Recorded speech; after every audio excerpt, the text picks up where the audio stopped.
Ticket collector থেকে বিশ্বের 1 নম্বর cricketer, যার নাম শুনলেই পুরো ক্রিকেট দুনিয়া এক মুহূর্তের জন্য নীরব হয়ে যায়।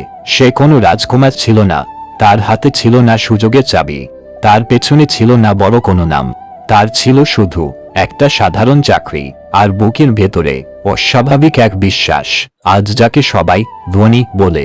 একদিন সে ছিল রেল স্টেশনের ভিড়ের ভেতর হারিয়ে যাওয়া এক মুখ। আজ যদি তোমার মনে হয় তোমার জীবনটা খুব ছোট, তোমার জায়গা খুব সীমিত, তোমার স্বপ্নগুলো খুব বড়, তাহলে এই গল্পটা শেষ পর্যন্ত শোনো। মহেন্দ্র সিং ধোনির জন্ম ঝাড়খণ্ডের এক ছোট শহরে। না ক্রিকেট শহর, না ক্রিকেট পরিবেশ। সেখানে স্বপ্ন দেখা মানেই অবাস্তব ভাবা হতো। ধোনি তখন ক্রিকেটারও না, সে ফুটবল খেলত, গোলকিপার ছিল। কেউ কল্পনাও করেনি এই ছেলেটা একদিন ক্রিকেট ইতিহাস বদলে দেবে।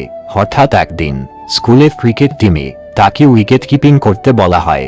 একটা ছোট সিদ্ধান্ত যেটা তখন কেউ গুরুত্ব দেয়নি, কিন্তু ধোনি ব্যাট হাতে নামার পর মানুষ থমকে গেল। তার শটগুলো ছিল অদ্ভুত, নিয়ম ভাঙা, কিন্তু ভয়হীন। তবুও জীবন সহজ হয়নি। সংসারের চাপ ছিল, টাকার দরকার ছিল, স্বপ্ন দিয়ে তো পেট চলে না। তাই সে চাকরি নেয় রেলওয়েতে টিকিট কালেক্টরের। সকাল থেকে সন্ধ্যা, ট্রেন, টিকিট, যাত্রী, এই ছিল তার বাস্তব জীবন।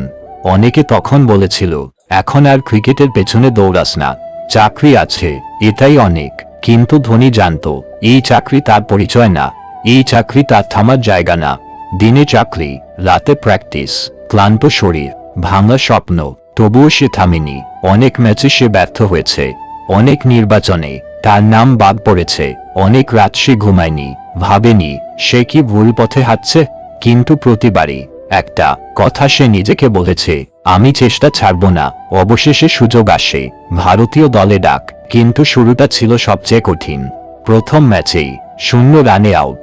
লাখো চোখ তাকিয়ে, লাখো কণ্ঠ বলল, এই ছেলে চলবে না।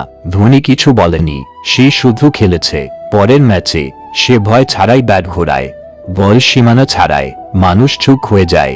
তারপর ধীরে ধীরে একটা নাম তৈরি হয়, একটা আলাদা স্টাইল, একটা আলাদা আত্মবিশ্বাস।